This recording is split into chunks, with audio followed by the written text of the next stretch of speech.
सकते। मैं पूछूंगा कौन ध्यान से सुन रहा है, कौन नहीं सुन रहा। बोलो हर हर महादेव। हाँ। इसके बाद क्रम आता है महाराज, भगवान भोलेनाथ ने एक समय जो निराकार रूप में विराजमान थे, जो निर्विकार रूप में विराजमान थे, उन्होंने सृष्टि के विस्तार के लिए एक बार मन में विचार किया। तब दो रूपों में प्रकट हो गए, एक तो है शक्ति और एक है शिव शंकर, जिन्हें हम कथा में प्रारंभ से ही सदाशिव कह करके बुला ही रहे महाराज, है ना। तो अब आप आगे सुनिए। अब जब सृष्टि को बढ़ाना थी तो भगवान स्वयं सदाशिव ने क्या किया, उन्होंने दो को प्रकट किया, एक स्त्री को और एक पुरुष को। स्त्री है प्रकृति और पुरुष उनको विष्णु भी कहा गया है लीला में।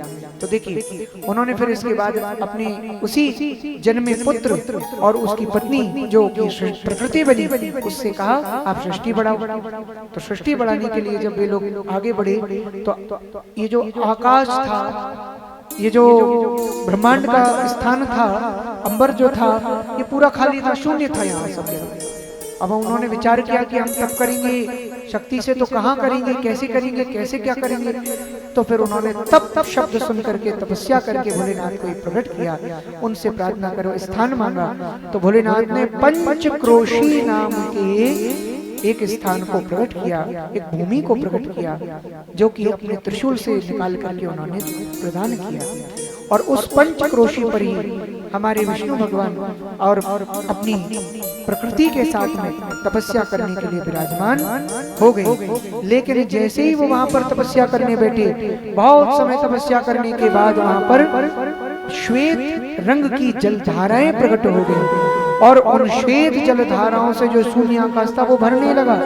उस शून्य आकाश को भरता देखा तो विष्णु आश्चर्यचकित हो गए और आश्चर्य में उन्होंने अपना सिर हिलाया तो उनके कान में लगी हुई मणि तभी धरती पर गिर गई। उसी मणि को हम मणिकर्णिका धाम के नाम से आज भी जानते हैं। लोग मणिकर्णिका घाट कहकर भी उसको बुलाते हैं। इसके बाद फिर भगवान भोलेनाथ का तप करते करते उनके विराजमान स्वरूप से, क्योंकि जल में वे विराजे तो नारायण कहलाए, वहीं पर लक्ष्मी उनकी सेवा कर रही है। आप लोग जानते हैं उसी स्वरूप से ब्रह्मा जी दिव्य नाभि कमल से प्रकटे, जिन्होंने सृष्टि को बहुत बड़ा कर दिया।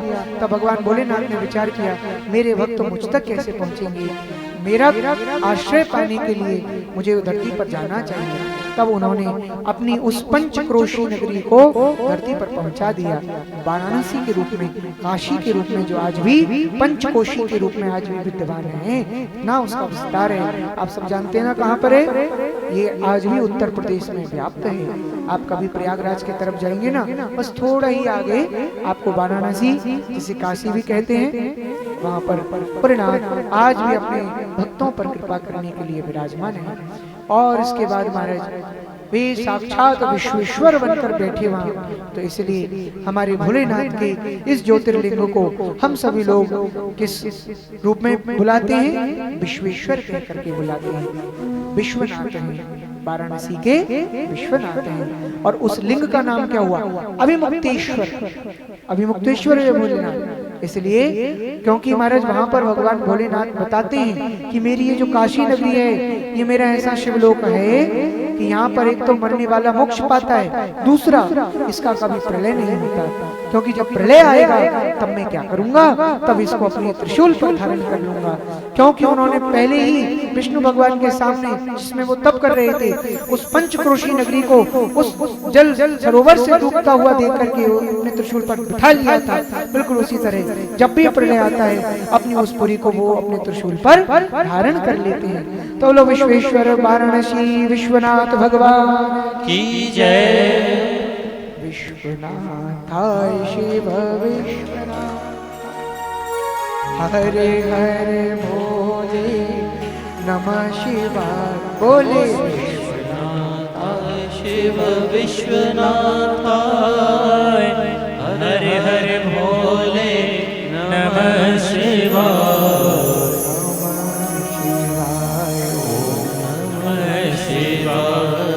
आइए भोलेनाथ का भजन